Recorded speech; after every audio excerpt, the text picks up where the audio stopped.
I always look to get feedback from the people who were most influential in my day-to-day working life. So the people that I work with closely and the stakeholders that I knew I could affect their work life and they could affect mine. And so that's important because, you know, we work in a collaborative industry, and being able to run collaboratively and work well with other team members sets you up for success. So I'd always ask those people, and then I'd always ask my biggest detractor.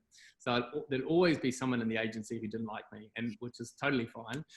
But I'd always ask that person why they didn't like me, because often your biggest detractor can give you the greatest insight as to where your flaws are as a human, but also as a colleague. So I always look to seek that out. And actually, in kind of midway through my career, when I became more comfortable leaning into my faults, which is easier said than done, for a period there, I always asked my my bosses to only put negative stuff in my reviews, because I always found it quite strange that I'd sit in reviews and it'd be like 80% of, oh, this is really nice, but actually here's where you're doing a really terrible job. And that's the stuff that actually makes you better and helps you grow. So I always ask them to focus on that, which was quite demoralizing.